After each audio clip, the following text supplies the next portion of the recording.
I'm Anita, 28 years old, and I never thought I'd dial 911 on my own mother. But there I was, standing in my kitchen at midnight, watching cops escort her out while my sister screamed obscenities from my guest bedroom. 3 suitcases blocked my hallway, dirty dishes filled my sink, and my sanctuary had become a battlefield.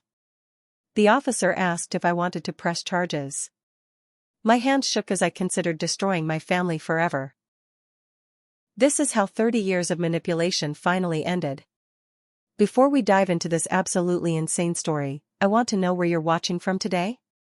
Drop your city in the comments below. And if you've ever had to set tough boundaries with family members, hit that like button right now. Make sure to subscribe and ring that notification bell because trust me, you won't believe how this family betrayal unfolds. Get comfortable because this story is going to take some wild turns that will leave you speechless. Let me take you back to understand how I got to that breaking point.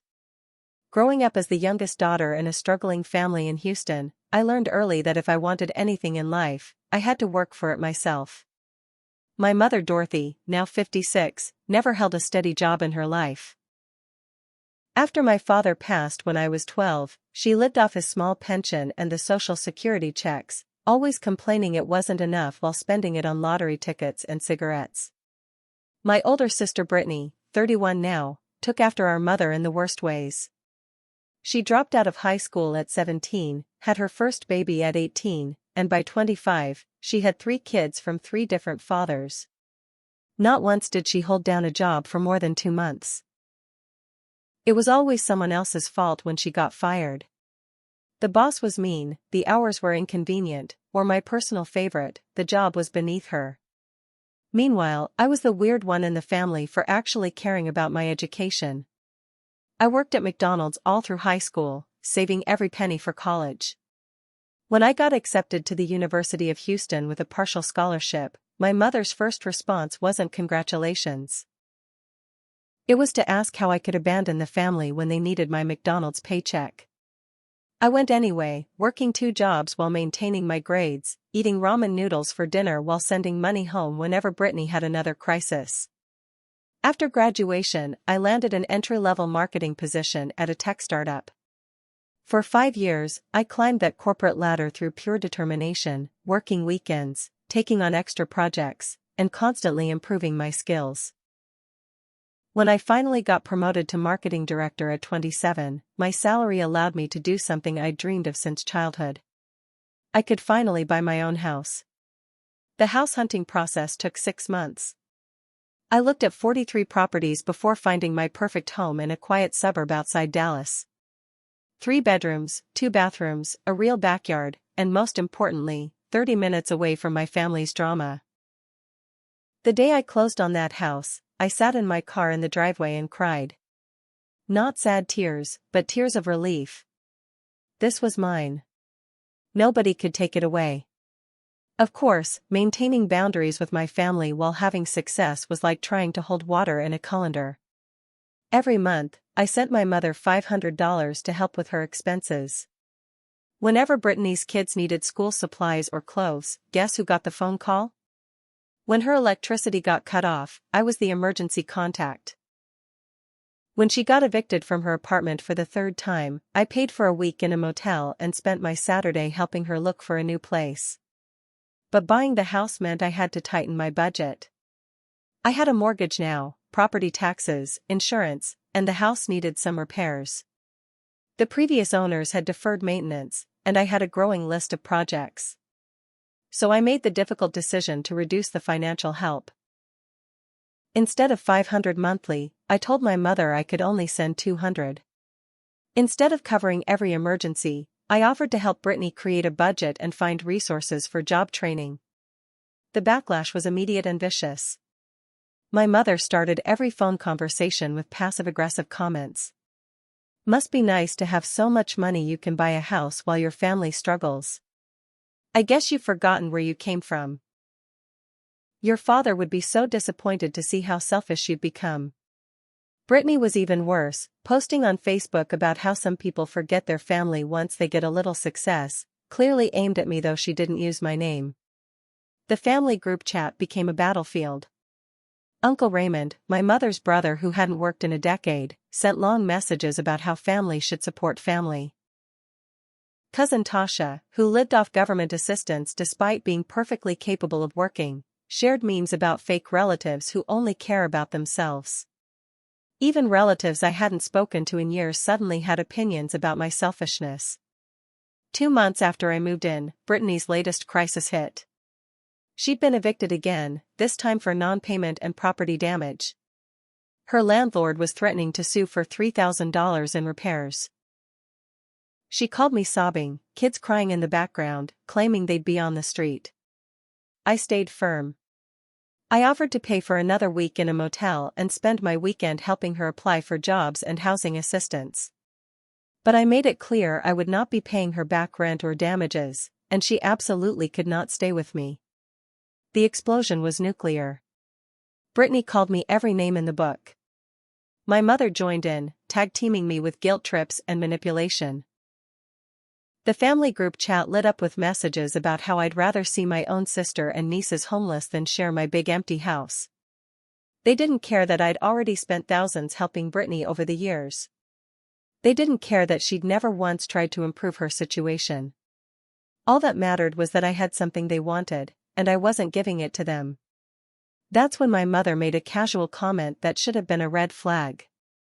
Good thing I have a key for emergencies. What if something happened and we needed to check on you? I'd given her a spare key when I first moved in, thinking it would be for genuine emergencies. I made it crystal clear that it was only for emergencies, not for dropping by unannounced or letting herself in whenever she pleased. She'd agreed, seeming to understand the boundaries. Looking back, I should have known better. Dorothy had never respected a boundary in her life. The week Brittany got evicted, I was preparing for the biggest presentation of my career. We were pitching to a major client that could mean a 30% revenue increase for our company. I'd been working 12-hour days, perfecting every slide, anticipating every question. My boss had made it clear that landing this client could fast-track me for a VP position. Everything I'd worked for was culminating in this moment, and I needed total focus to pull it off. That Thursday evening, I pulled into my driveway at 8:30 after another 12-hour day. My feet hurt from the heels I'd worn to impress the pre-meeting clients, my brain was fried from rehearsing presentations, and all I wanted was a hot bath and my meal prep dinner. But something was off immediately.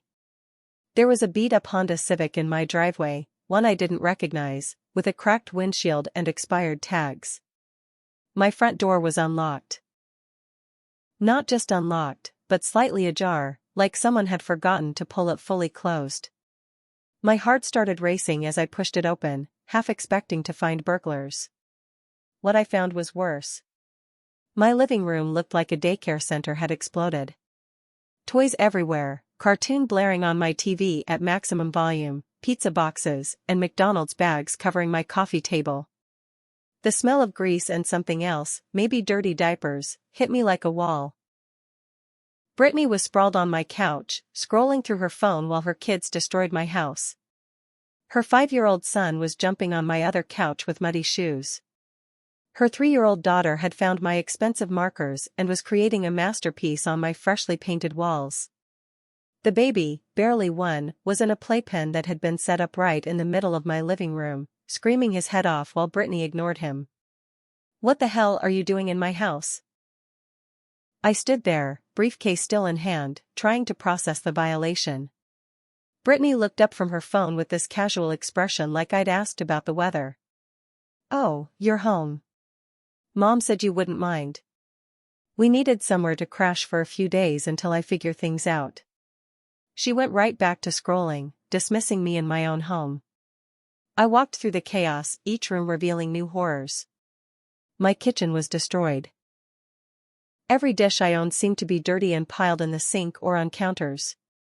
They'd used my meal prep containers for their food, dumping out the healthy meals I'd prepared for the week. My pantry had been raided, boxes torn open and discarded. There were spills on my counters that had dried and crusted over, meaning they'd been here for hours. The guest bedroom was set up like they'd moved in permanently. Suitcases open on the floor, clothes thrown everywhere, including on the bed I'd just put fresh sheets on for actual invited guests. The bathroom was worse. Dirty diapers in my trash can, toothbrushes on my counter, hair products scattered around. They'd used my expensive bath towels and left them in wet heaps on the floor. But the final straw was my master bedroom. Brittany had clearly been in there, going through my things. My jewelry box was open, items moved around. My closet doors were ajar, and I could see some of my clothes had been disturbed. She'd been trying them on. In my space. In my sanctuary. The violation made my skin crawl. This was beyond disrespect. This was a complete invasion of everything I'd worked to build. I stormed back to the living room just as my mother walked in through the front door with grocery bags. Not groceries she'd bought, I realized, but groceries in my reusable bags from my pantry. She'd gone shopping with my food money. "Oh good, you're home," she said cheerfully, like this was normal. "I picked up some things for dinner. Brittany and the kids were hungry, and you only had that healthy garbage in your fridge." "Get out," I said, my voice deadly calm. "All of you. Get out of my house right now." My mother set down the bags with this disappointed sigh, like I was a child throwing a tantrum. "Anita, don't be dramatic. Your sister needs help. Family helps family. You have all this space for just one person. It's selfish to keep it all to yourself when Brittany has 3 kids and nowhere to go." The gaslighting was instant and professional. Years of practice had made Dorothy an expert. "I did you a favor, letting them in. What if they'd been on the street? What would people say, knowing you let your own sister be homeless while you live in this big house all alone? I raised you better than this. Your father would be ashamed to see how you've turned out, valuing money over blood." "You had no right," I started, but Brittany cut me off. "No right? You're my sister. I have every right to expect help when I need it. Do you know what I've been through? Do you even care? You sit here in your perfect house with your perfect job, looking down on everyone else. You owe me this. You got lucky, Anita. Pure luck. While you were in college, I was raising kids. I sacrificed my future so you could have yours." The delusion was breathtaking. "You got pregnant at 18 by choice, Brittany. You dropped out of school by choice. You've refused every job training program I've found for you by choice. Your situation is not my responsibility." My voice was rising, matching the volume of the still blaring cartoons. "And you broke into my house. This is breaking and entering." "I didn't break in," Brittany said with this smug smile. "Mom has a key. She invited me. That makes me a guest." My mother nodded, backing up this twisted logic. "I used my emergency key for an emergency. Brittany being homeless is an emergency. Any judge would see that. We're not going anywhere, Anita. Get used to having family around again." That's when things got physical. I reached for Brittany's phone to call the police, and she shoved me hard. I stumbled backward, catching myself on the wall as her kids started crying at the sudden violence. "Don't you dare touch my property," she screamed. "Just like you to try to control everything. This is why nobody in the family likes you. You think you're better than everyone." I retreated to my bedroom, locking the door behind me. My hands were shaking as I called my best friend Jade. She answered on the second ring, immediately hearing the distress in my voice. "They're in my house," I whispered, explaining the situation through tears I hadn't realized were falling. "They've taken over my house, and they're refusing to leave." Jade, bless her, was the voice of reason I needed. "Document everything. Take pictures of the damage, save any text messages, record them if you can. Then call the police. This is trespassing, breaking and entering, and theft if they've taken anything. Don't let them gaslight you into thinking this is normal.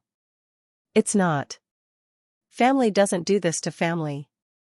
While I sat on my bathroom floor, my phone started blowing up with text messages.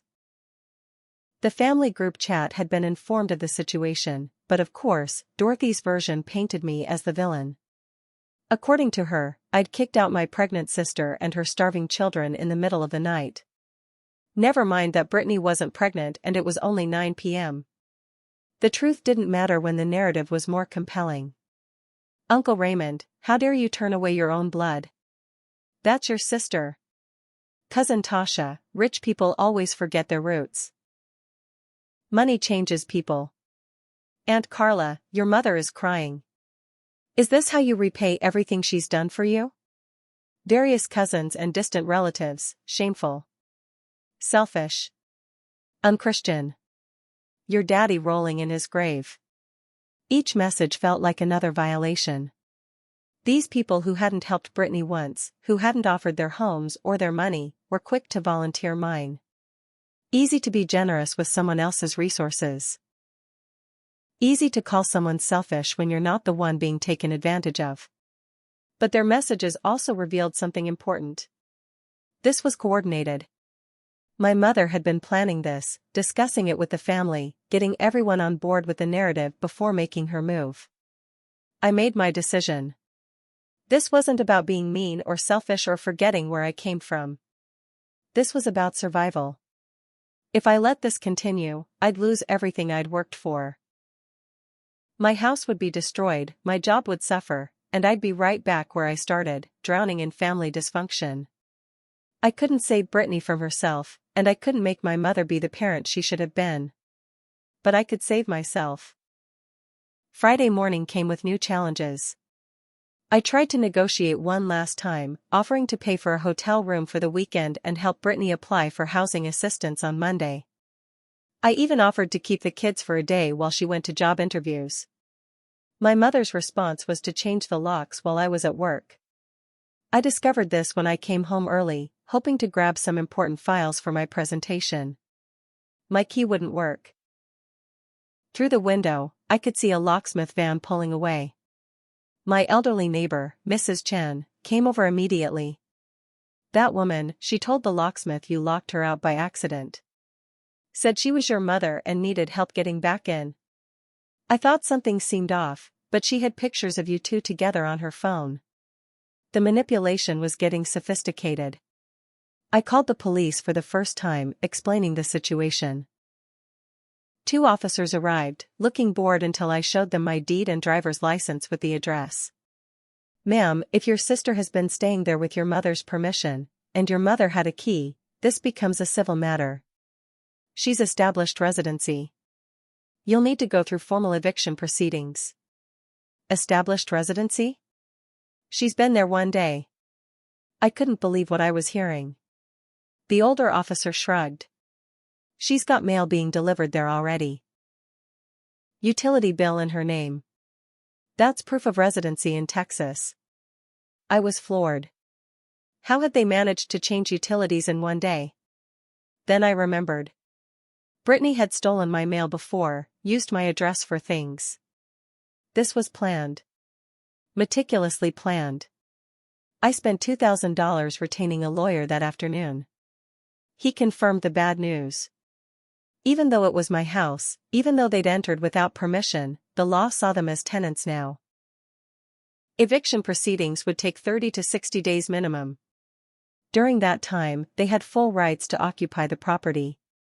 The violation I felt was indescribable. The law was protecting the criminals and punishing the victim. Work became my refuge and my curse. I couldn't access my home office with all my files and equipment. The presentation materials I'd perfected were on my desktop computer. I had to explain to my boss why I was suddenly working from coffee shops and Jade's apartment. To his credit, he was understanding, even offering to let me work from the office over the weekend. But I could see the concern in his eyes. This drama was affecting my performance, and in corporate America, personal problems were still your problem to solve. Friday night, I stayed with Jade. She made up her couch and poured me wine while I scrolled through my security camera app. I'd installed cameras after buying the house, thank God. What I saw made my blood boil. Brittany was having a party. Cars were pulling up, people going in and out, music blasting. My neighbors were probably furious, but what could I do? Call the cops for a noise complaint on my own house? Saturday morning, I decided to return and assess the damage. What I found was beyond my worst nightmares. The party had clearly raged all night. Red Solo cups everywhere, cigarette burns on my coffee table, suspicious stains on my carpet. Someone had punched a hole in the hallway wall. My kitchen looked like a tornado hit it. But that wasn't the worst part. Brittany's boyfriend had moved in too. Derek, fresh out of county jail for drug possession, was sprawled on my couch in his boxers like he owned the place. "Oh look," he said when he saw me, "the landlord's here."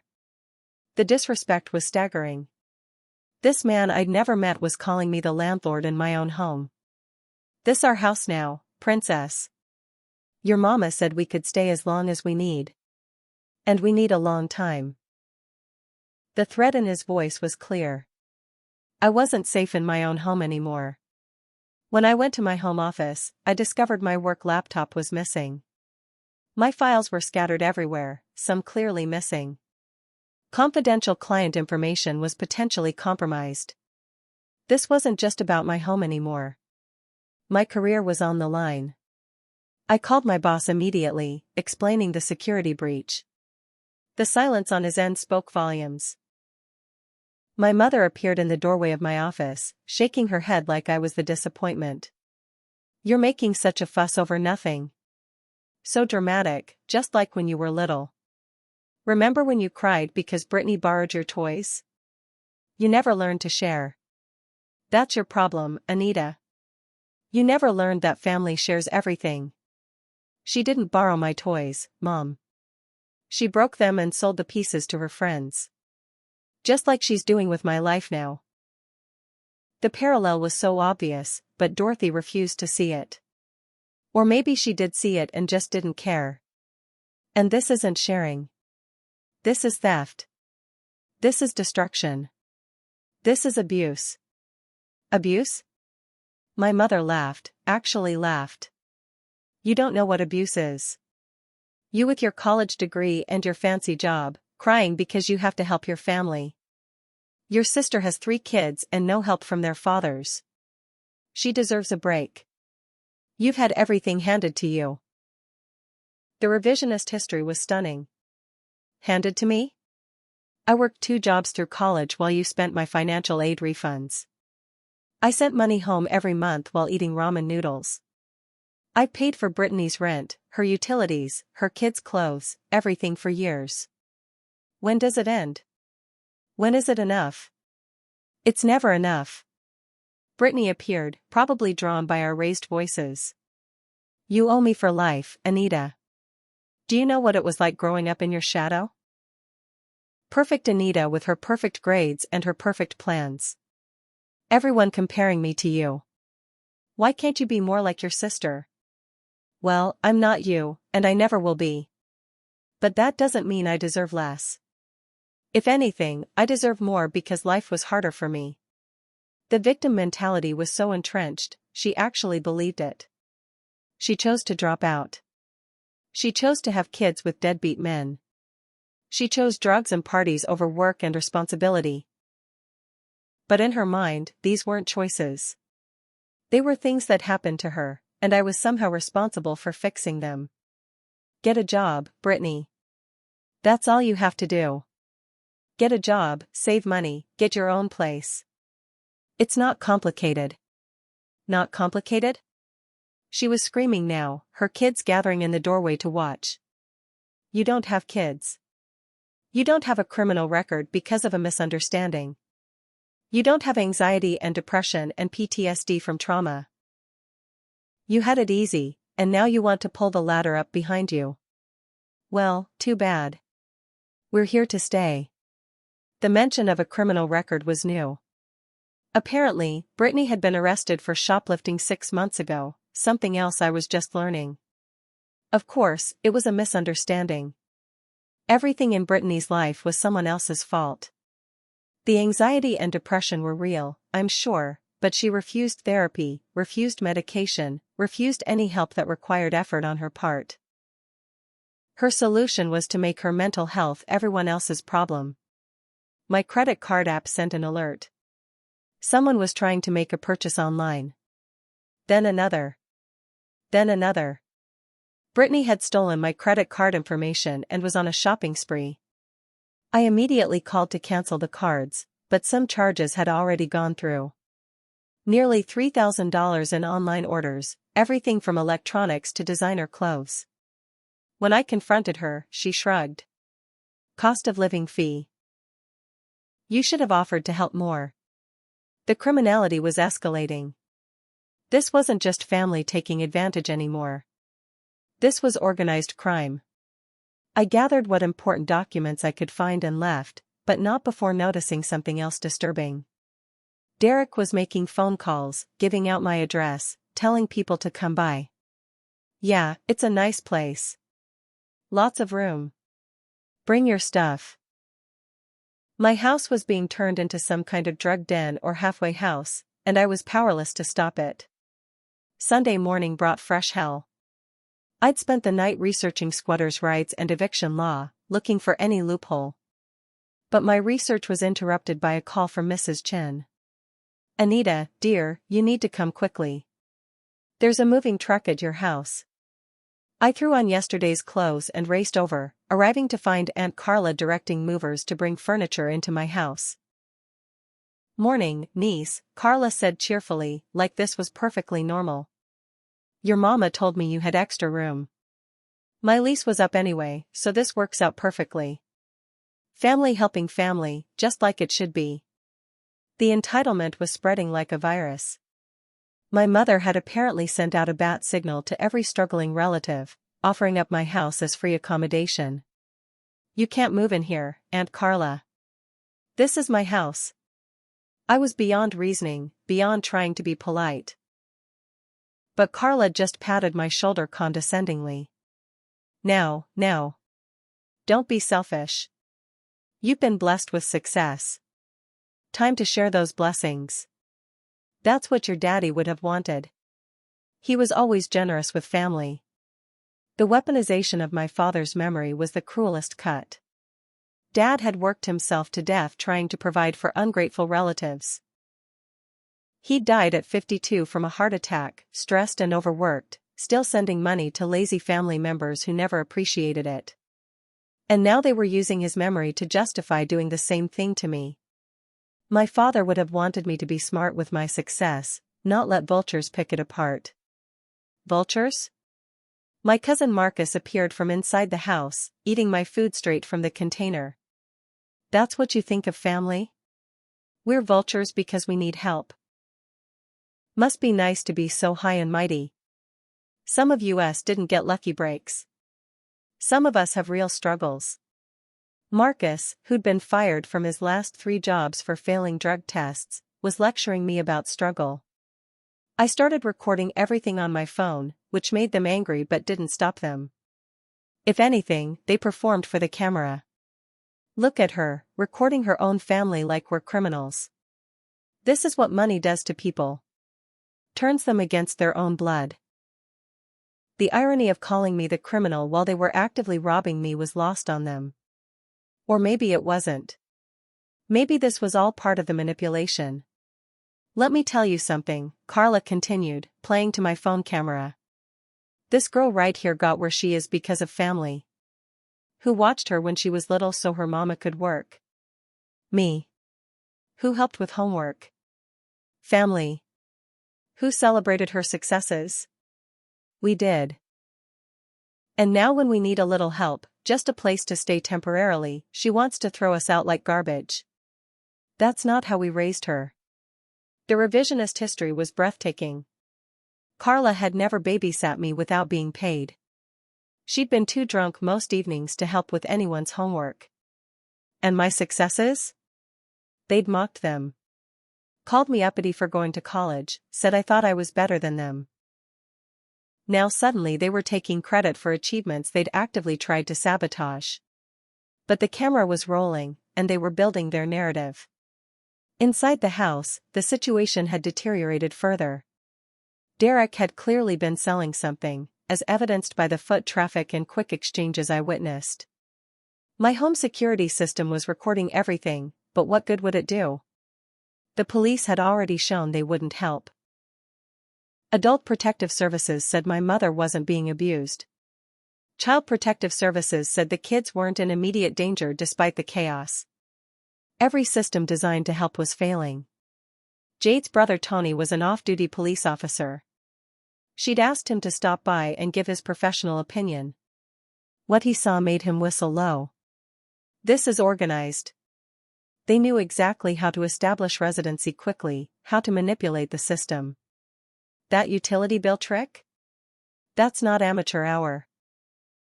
Someone coached them on squatters' rights. He recommended documenting everything meticulously. Build your case. When you finally get to court, you want overwhelming evidence. The family group chat had become a war zone. Screenshots of my selfishness were being shared on social media.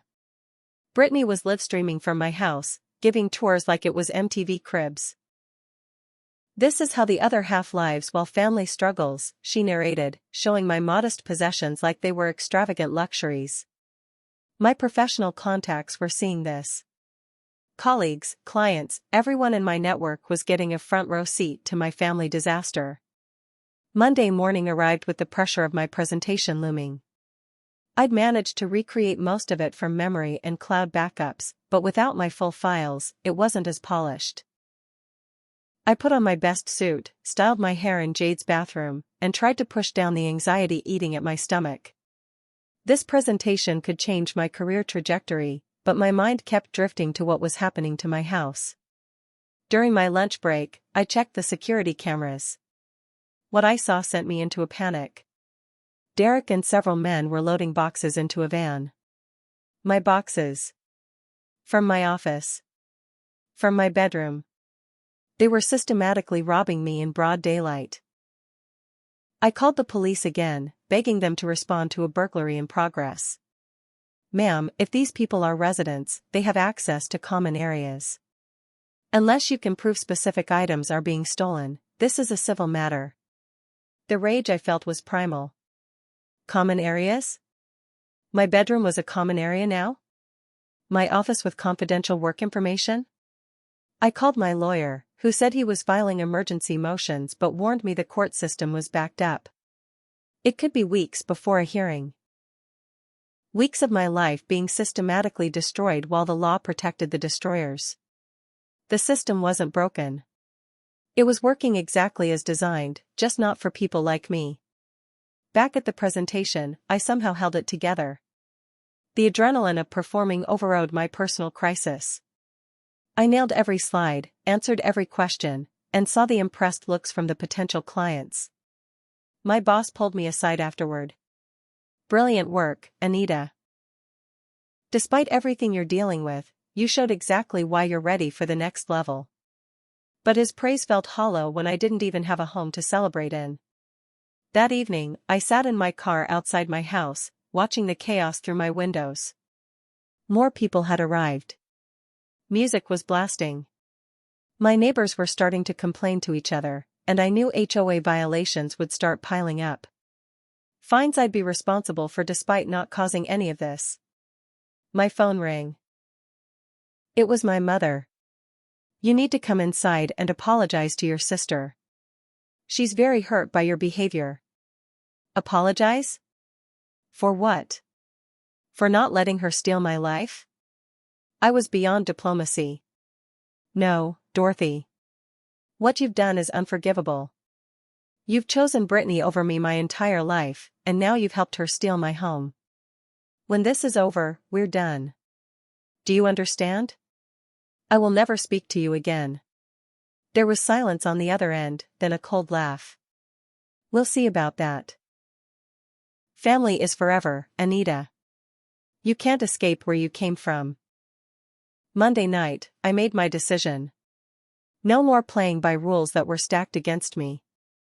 I spent hours with Tony, Jade's brother, going over options.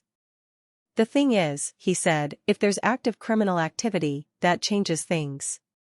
Drug dealing, identity theft, fraud, those aren't civil matters. Document everything. Build your case. When you call 911, you need to be reporting active crimes, not tenant disputes. Tuesday morning, I arrived at my house at 6 a.m. with my phone recording. I had every right to enter my own property, regardless of who else was there. What I found was shocking even to my prepared mind.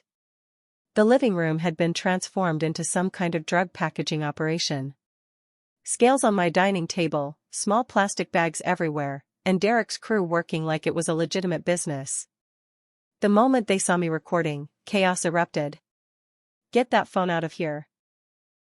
Derek lunged at me, but I was already backing toward the door. His aggression was exactly what I needed on camera. "You can't record in here. This is private property."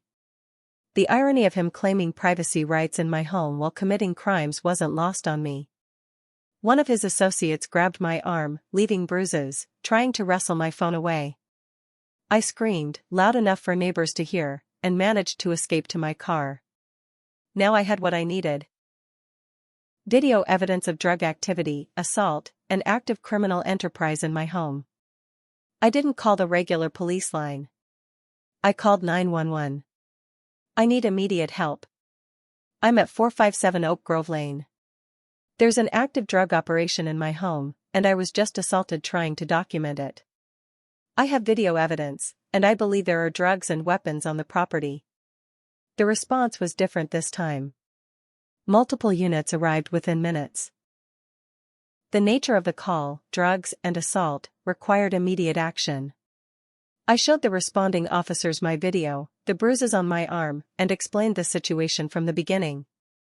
The lead officer's expression grew more serious with each detail.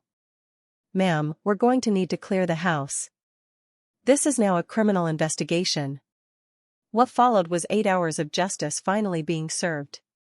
The police found drugs, as expected.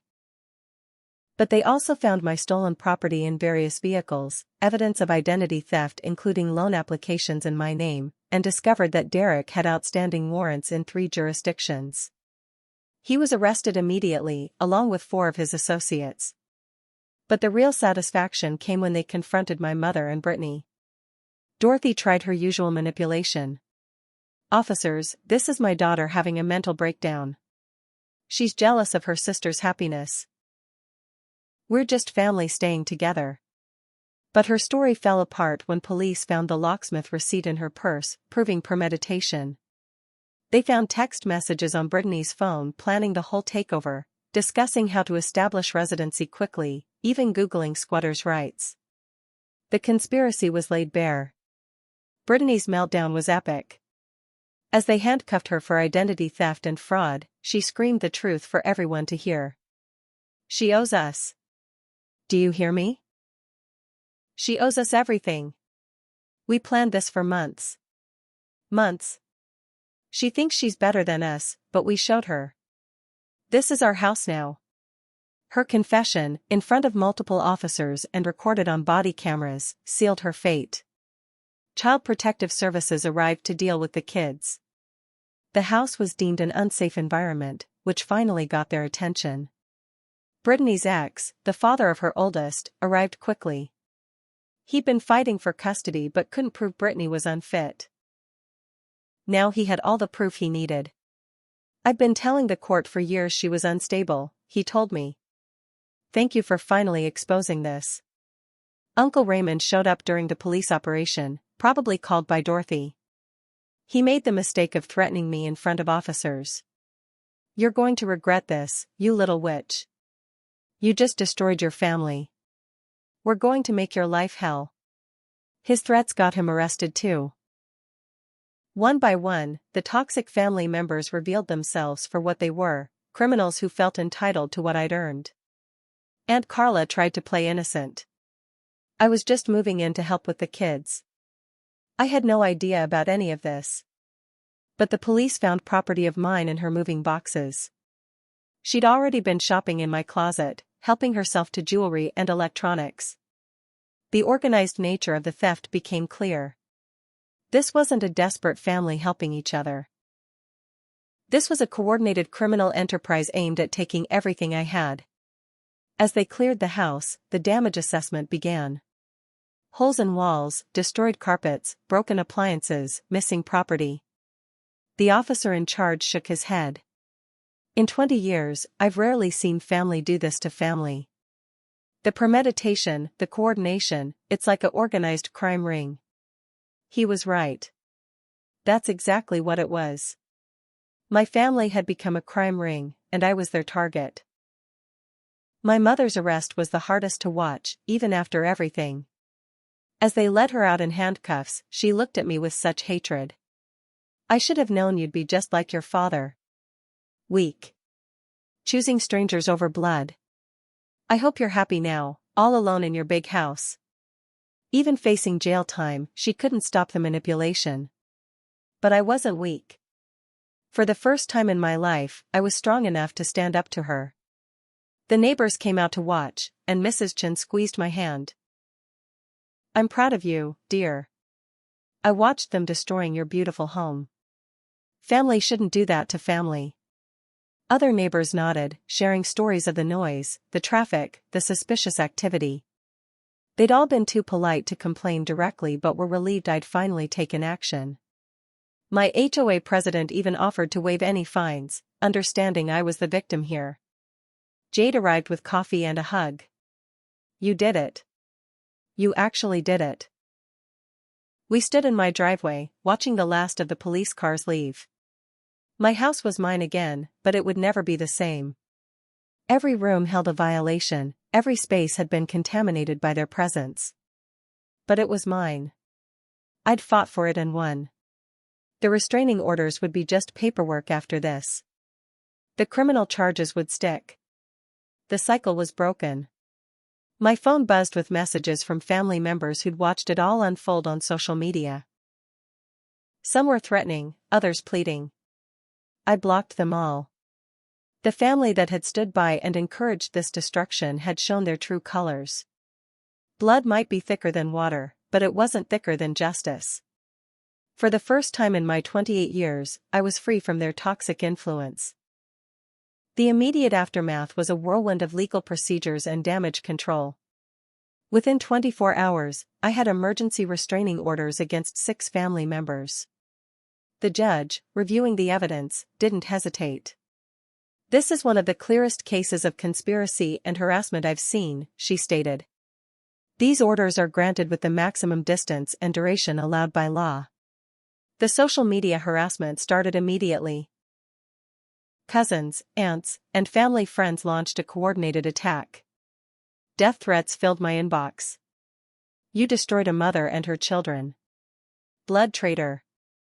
Watch your back. Each message was screenshot and forwarded to my lawyer. The irony wasn't lost on me that the family who couldn't coordinate to help Brittany get a job had no problem organizing a harassment campaign. I took a week off work to handle the immediate crisis. My boss was beyond understanding, he was supportive. Anita, what you've been through would break most people. Take the time you need. Your position is secure, and frankly, after seeing how you handled that presentation under such stress, I'm fast-tracking your promotion. The VP position that had seemed like a distant dream was suddenly within reach, but I could barely process it through the trauma. The house restoration began immediately. Insurance fought coverage initially, claiming family members weren't covered under vandalism policies. But my lawyer, worth every penny of his fee, successfully argued that once they became trespassers engaged in criminal activity, coverage applied. The $30,000 estimate was staggering, but at least I wouldn't bear it alone. Every room needed work. Carpets had to be replaced, walls repaired and repainted, the entire house deep cleaned to remove the stench of cigarettes and neglect. During the cleanup, I found more evidence of their crimes. Brittany had been keeping a journal, planning how to take over my life completely. The entries were chilling. Once we're in for 30 days, she can't get us out. Mom says we can claim tenant rights. Maybe I can get her fired somehow. Then she'll have to sell and split the money with family. The premeditation was sickening. This wasn't desperation. It was calculated evil. The legal proceedings moved faster than expected. Brittany was charged with identity theft, fraud, conspiracy, and child endangerment. The evidence was overwhelming. She'd opened credit cards in my name, applied for loans, even tried to add herself to my bank accounts. Her public defender tried to argue mental health issues, but the prosecutor shut that down. Mental health doesn't excuse months of planning criminal activity. Dorothy faced charges of conspiracy, aiding and abetting theft, and criminal trespass. Her age worked against her in some ways. The judge was appalled that a mother would orchestrate such violation against her own daughter. In my 30 years on the bench, I've seen parents fail their children in many ways. But this premeditated attempt to destroy your daughter's life for financial gain is particularly heinous. The trials were swift. Brittany got 18 months in prison, 3 years probation, and was ordered to pay restitution. She cried at sentencing, begging me to think of her children. But her children were thriving with their father, finally in a stable environment. Dorothy got 6 months in jail, 2 years probation. The lighter sentence reflected her age and lack of direct theft, though I felt she deserved more as the mastermind. Uncle Raymond got 90 days for making terroristic threats. Aunt Carla got probation and community service for attempted theft. The others involved got various smaller sentences. But the real punishment was the protection orders. They couldn't come within 500 feet of me or my property. They couldn't contact me directly or through third parties. For the first time in my life, I had legal protection from my toxic family. The extended family's reaction was predictable but still painful. I was disowned, declared dead to them. Good. Being dead to toxic people was a form of rebirth. Some relatives tried to play peacemaker. Can't you forgive them? They're suffering enough. These flying monkeys were blocked immediately. Forgiveness without accountability isn't forgiveness, it's enabling. And I was done enabling. 3 months after the incident, I got my promotion. Vice President of Marketing at 38, one of the youngest in company history. The salary increase was substantial, but more importantly, it was recognition of my resilience and capability. My colleagues, who'd watched the drama unfold, respected me more for how I'd handled it. You set boundaries and defended them, one said. That's leadership. 6 months later, an unexpected envelope arrived. It was from Brittany's oldest child, my niece Destiny, now 13. She'd written a letter thanking me. Aunt Anita, I know Mom says you're evil, but Dad told me the truth. You saved us from that life. I'm doing good in school now, and it's peaceful here. Thank you for being strong enough to stop her. I cried reading it, knowing at least one family member might break the cycle. The house felt different now. I'd redecorated completely, erasing every trace of their presence. But more than physical changes, the energy had shifted. This wasn't just my house anymore, it was my fortress. Security cameras covered every angle. A new alarm system was installed. The locks were changed to high-security models. But the biggest change was in me. I'd learned that family could be the biggest threat to your peace, and protecting yourself wasn't selfish. My mother wrote letters from jail, which I returned unopened. Through the family grapevine, I heard she was telling everyone I'd framed her, that this was all a misunderstanding blown out of proportion. Even behind bars, she couldn't acknowledge what she'd done. But I didn't need her acknowledgement. I had my truth, my freedom, and my life back. That was enough. A year has passed since that night I called 911 on my own mother.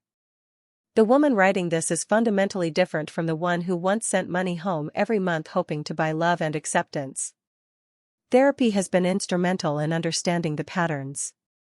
My therapist helped me see that I wasn't helping my family, I was enabling their dysfunction. Every dollar sent, every crisis solved, was preventing them from taking responsibility for their own lives. Dorothy served 4 months of her 6-month sentence, released early for good behavior. I learned this through official channels, not family. She's living in a halfway house now, supposedly working for the first time in decades. Brittany is still serving her sentence.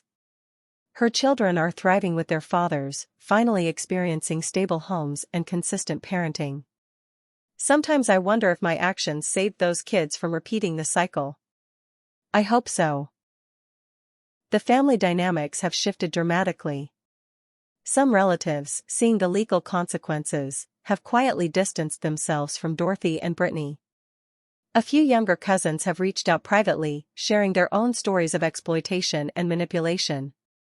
One cousin, Denise, 22 and in nursing school, messaged me last month. "You showed me it's possible to succeed without dragging the family dysfunction with you. I'm setting boundaries now too. My career has soared." The VP position came with responsibilities I was ready for, partly because I'd learned to handle crisis under pressure. My team respects my leadership style, which emphasizes accountability and healthy boundaries. I've become known for my direct communication and inability to be manipulated.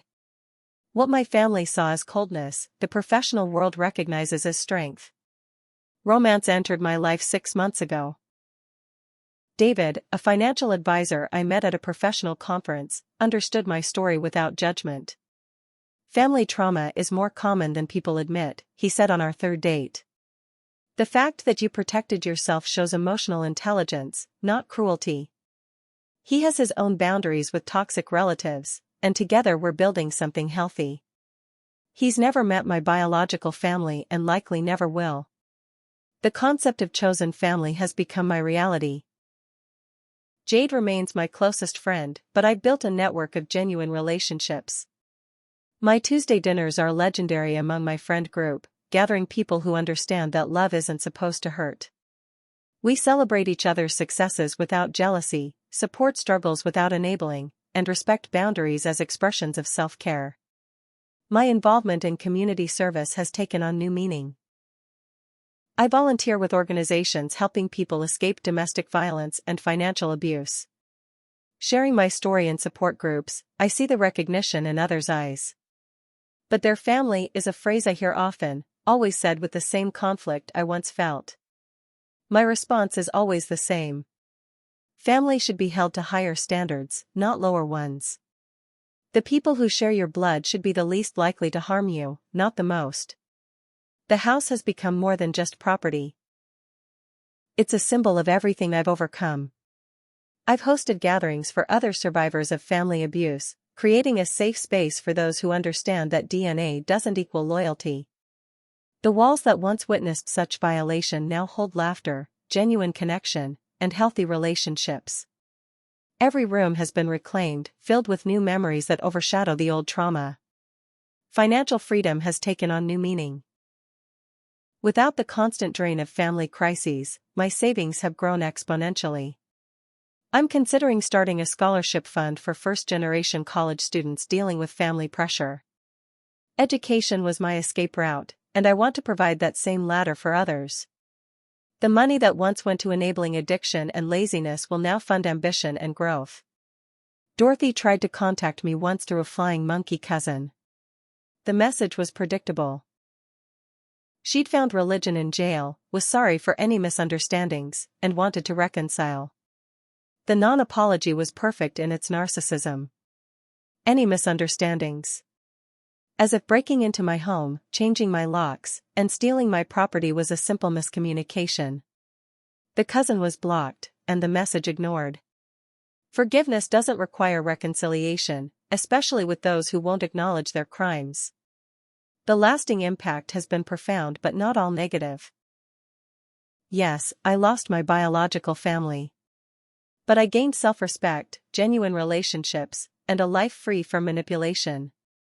I sleep peacefully knowing no one has keys to my home but me. My success is celebrated, not resented. My boundaries are respected, not challenged. This is what healthy feels like, and I'll never go back to accepting less. To those trapped in similar situations, know this: calling 911 on my mother was the hardest and best decision I've ever made. Your success is not something to apologize for. Your boundaries are not suggestions. Your peace is worth more than their approval. Family is a privilege, not a right, and privileges can be revoked when abused. Sometimes the most loving thing you can do is love them from a distance that keeps you safe. The journey from that night to now hasn't been linear. There were days I doubted myself, nights I cried for the family I wished I had versus the one I got. But each day got easier. Each boundary held made me stronger. Each genuine friendship reminded me what healthy connection feels like. I chose peace over pieces of a toxic puzzle, and that choice remade my entire life. Looking back, I see that little girl working at McDonald's, saving every penny for a future her family couldn't envision. I want to tell her it's worth it. Every sacrifice, every lonely night, every moment of feeling like an outsider in her own family. It all leads to freedom. Real, lasting, peaceful freedom. The kind where you wake up in your own home, surrounded by people who truly love you, building a life of your own choosing. That 911 call didn't destroy my family. It revealed what was already broken. And from those pieces, I built something better. Something real. Something mine. The price of peace was high, but living in chaos would have cost me everything. I chose myself, and that choice saved my life in every way that matters. If you're reading this and seeing your own story reflected, know that you're not alone. Setting boundaries with toxic family isn't cruel, it's necessary. Protecting your success isn't selfish, it's smart. And sometimes, the most important call you'll ever make is the one that sets you free. Even if that means calling the authorities on the very people who should have protected you. Especially then. What's your story? Have you ever had to set tough boundaries with family members who felt entitled to your success? Drop a comment below and share your experience. If this story resonated with you, please hit that like button and subscribe to hear more stories about overcoming family dysfunction and building the life you deserve. Share this video with someone who needs to hear that it's okay to choose peace over toxic family dynamics. Thank you for being here, for witnessing my journey, and remember, you deserve a life free from manipulation, even if that means standing alone at first. You won't be alone for long. The right people will find you when you stop making space for the wrong ones. Until next time, stay strong and keep choosing yourself.